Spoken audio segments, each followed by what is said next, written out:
बहुत विचारणीय लाइन है। इस पर हम भी कई बार ध्यान गया।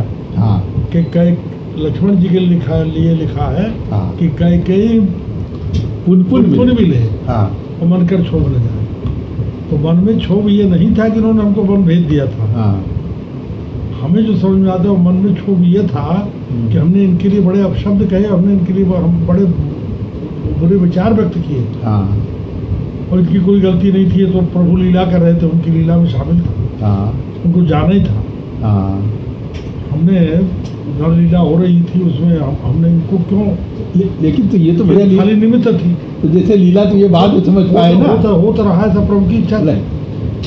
तो उस समय तो इनका जो स्वाभाविक मानवीय रूप था वो उन्होंने वहाँ दिखाया। हाँ अंत में जब सब चीज क्लियर हो गई और वो नाटक बंद हो गया। हाँ नहीं, लेकिन हमारे कहने का मतलब ये था भैया कि जैसे भरत जी जब गए हैं, हालांकि प्रभु ने नाटक तो जाने तक बंद नहीं किया है। तो मनुष्य रूप अपना वो राज रूप सब बताते रहे। नहीं जैसे लेकिन लोग तो जान ही गए थे।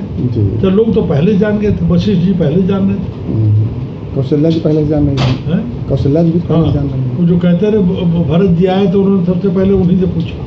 हाँ एक महात्मा ने कहा था भैया, रामचरितमानस में नहीं है, कहा भरत जी ने यही पूछा वशिष्ठ जी से कि भाई लॉ मिनिस्टर तो एक तरह से आप ही थे, गुरु थे, तो उन्होंने पहला वरदान क्या मांगा था? तो कहीं कि भारत को राज तिलक मांगा था। तो कहीं जब तक पहला वरदान इम्प्लीमेंट नहीं हो गया, कार्यान्वित नहीं हो गया, तो दूसरे का कार्यान्वयन कैसे होगा? वो तो उन्होंने सेकंड मांगा था। लाइन है, सुनो प्राण प्रिय भावत जी का, देहु एक बर हरत ही टीका। हाँ मांगो दूसर बर कर जोरी, सुनो प्राणपद बिनती मोरी। तापस विशेष उदासी 14 वर्ष राम वनवासी। तो पहले भर को तो सहज भाव से मांग लिया, दूसरे को हाथ जोड़ के मांग रहा। हाँ तो कहें कि जब पहला भर का क्रियान्वयन नहीं हुआ था, जब तक भरत का टीका नहीं हुआ, तब तक दूसरे क्रियान्वयन कैसे हो गया? आप धर्म के रक्षक थे राज्य के, एक बात। और दूसरी चीज ये कि जब भरत को राज्य हो जाता पहले भर के बाद, तो कमांड भरत का था, फिर तो हुकुम भरत का चलेगा, राजा दशरथ का कैसे चलेगा? तो भरत भेजते बन या न भेजते? बहुत सही विचारणीय है सर। आपने हमें पहले बुलवाया होता। ये तो विचारणीय। तो इसका जवाब वशिष्ठ जी नहीं दे पाए।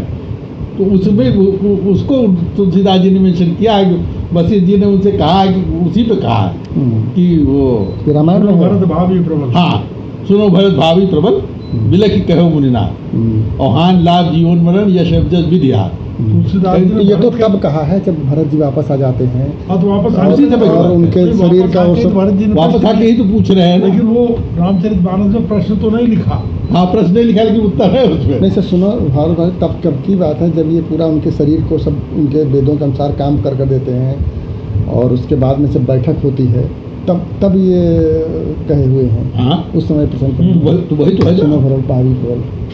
वही उनसे तो वंश लौट के थोड़े दाह संस्कार किए। दाह संस्कार तो मामा के हाथ से आया तभी किया। हाँ तभी किया। वही करके तभी तो जब भरत जी को राज देने वाली बात है, तभी तो उन्होंने प्रश्न किया उनसे वशिष्ठ जी से, भाई हमें बता दीजिए। अब हमें कह रहे रात को उसमें बैठने के लिए, तो पहला वरदान तो हमारी माता ने ये मांगा था, तो आपने पहले क्यों नहीं आप अच्छा दूसरे मन कैसे चले गए? वरदान को उनको मन कैसे भिजवा दिए? तो ये प्रश्न तो तुलसीदास जी ने नहीं लिखा है, लेकिन उसका उत्तर लिख दिया। अच्छा सुनो भरत भावी प्रबल। तो हम इसमें कह रहे थे भैया वो लक्ष्मण जी वाला, तो ये वो भी कहते हैं उसमें संकेत तो है। अच्छा इस प्रश्न में भी कहीं किसी दूसरे रामायण में होगा ये, कहीं ये बात होगी, निश्चित रूप से होगा, चाहे वाल्मीकि में हो या भवभूत वाले में, उत्तर रामचरित में हो। उनकी सीता जी की माता जब आई है जनक जी के साथ, हाँ यहाँ आई है, हाँ तो उनका प्रथम ही बात उन्होंने जाग बलि कही रखा। हाँ सुनैना जी बताती है, उन्होंने कहा ये तो पहले मालूम था कि जाएंगे। अच्छा हाँ जो उनसे कौशल्या जी से भेंट होती है, उनके वहाँ पे वन में रानियों से मिलती है, तो उन्होंने कहा ये याज्ञवल्क्य ने सब पहले बता रखा। हम लोगों को बता दिया था पहले। अच्छा याज्ञवल्क्य ने बता दिए। तो याज्ञवल्क्य जो है ये इनको तो भूत भविष्य सबका ज्ञान भगवान के आशीर्वाद से मिला हुआ था। तो बता अच्छा भविष्य भी जानते थे वशिष्ठ जी। तो हम जो अपने मन का प्रश्न कह रहे थे भैया, वो ये कह रहे थे कि जैसे वो तो लौट के जब आए हैं तब तक तो जैसे ये बहुत कुछ भगवान का लीला जान गए थे लक्ष्मण, तब उनका मान लीजिए भाव बदल गया कि क्षोभ जो नहीं जा रहा था इसलिए हमने अपशब्द किया। लेकिन हम जो कह रहे हैं वो तो ये कह रहे हैं कि जब वन में लक्ष्मण जी मौजूद थे, भरत जी जब गए हैं, वहाँ भी उन्होंने अपने नेचर के अनुरूप उन्होंने कहा बहुत सहन कर लिया, महाराज अब आज्ञा दो हम सबको विध्वंस कर। लक्ष्मण जी ने वहाँ भी कहा, तो हम ही कहा इसका मतलब तब तक तो उनके भीतर वही भाव था। तो उससे पहले जो श्रृंगवेरपुर में उन्होंने जो निषाद राज से कहा वो बात उनके नेचर के हिसाब से एडजस्ट नहीं होती है, ये बात हमारे हर बार खटकती है। वो बात इसलिए है कि वहाँ निषाद राज और वो अकेले थे। हाँ, और ये जो है शेषावतार थे, ये भी तो सब चीज जानते थे। हाँ, इसलिए उनको शांत करने के लिए कहा कि कहीं बेकार दुखी हो रहा है। हाँ, ये हो सकता है। प्रभु तो अपनी लीला कर रहे हैं, हाँ, ये बेकार दुखियों के प्राण दिए दे रहा है। हाँ। तो निषाद राज का प्रेम देखा ना। हाँ देखा, हाँ सही बात है, ये भी तो बहुत उससे इसलिए कह दिया उन्होंने, और अकेले थे। हाँ, जब दोनों लोग अकेले अकेले की स्थिति तो ये है लीला के बाद कि कंफ्यूजन बना है मनुष्य वाला।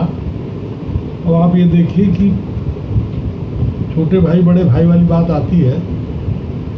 जब ये लक्ष्मण जी गए वहाँ राम अरण्य कांड में, जब इनके पीछे गए हैं सीता जी के कहने से, तो उन्होंने कहा जनक सुता ही पर हेरे वो अकेली, ये हमारे वचन को टाल करे तो यहाँ कैसे आ गए।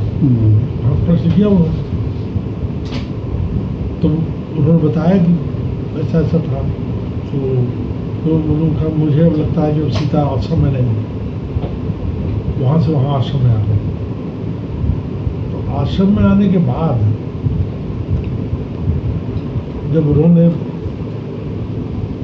आश्रम देख जानकी ही ना है विकल जी में वो कौन है दीना, तो वो मनुष्य के भांति वो दीन दुखी वहाँ दिखाई पड़े। तो लक्ष्मण जी ने बहुत भांति समझाया, देखा है तो लक्ष्मण बहुविध समझाओ कुछ कहते हैं ऐसे। तो लक्ष्मण जी जब बहुविध समझाते हैं तो नॉर्मल आदमी अगर होता, और राम के चरित्र में यही विशेषता, नॉर्मल आदमी होता तो उनको दौड़ा लेता। एक तो हमारे कहा नहीं माना, और इसके बाद हम समझा रहे उल्टी उल्टे सीख देते थे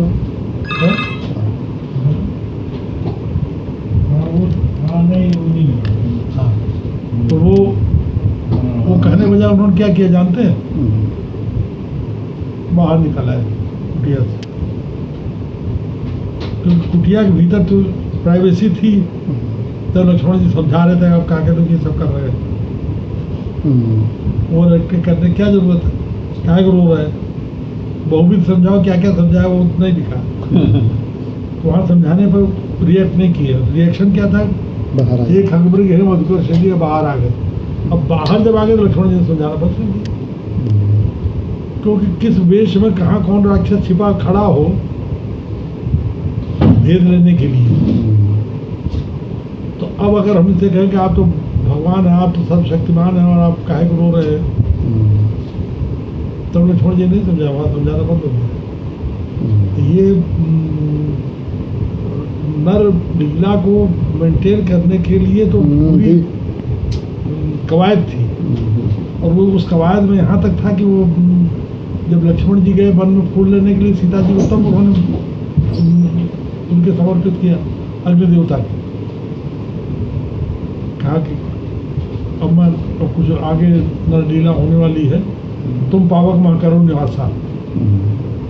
यही नहीं, अरण्य कांड उनकी छाया थी। इतने महात्माओं ने कहा रावण यहाँ तो ब्रह्म है, भक्त नहीं, रावण से हट के ले गया, वो छाया मात्र थी जो उनकी भगवान की शक्ति है।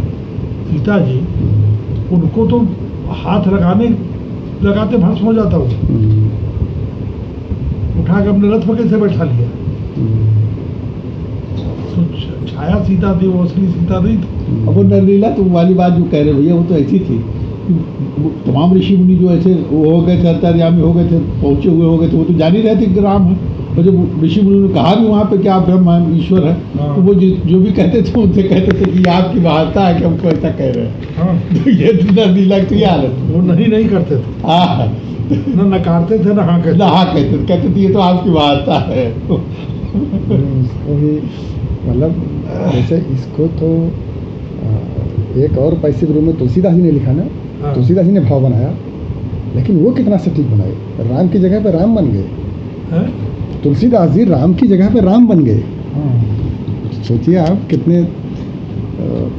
कितना तारतम्यता से लिखा नहीं, है। तो तुलसीदास जी को जो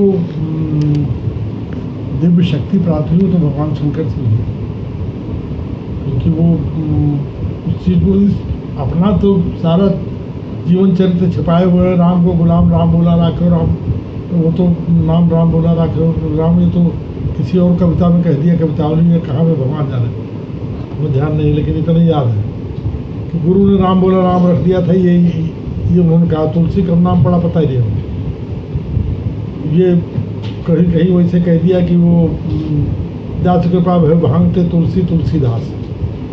तो ये अपने बारे में कहीं कुछ नहीं कहा, लेकिन भगवान शंकर की कृपा को उन्होंने छिपाया नहीं है, उस बात को बार बार कहा है। सपने सांचे मोह पर जो हर गौरी पसाओ, तो फुर हो जो कहूँ सब भाषा भनित प्रभाव। अब पश्चिम के लोग तो बहुत लोग फुर ही नहीं जानते वो क्या होता है। अच्छा, ये तो भाई ये शेठ अवधि का शब्द है।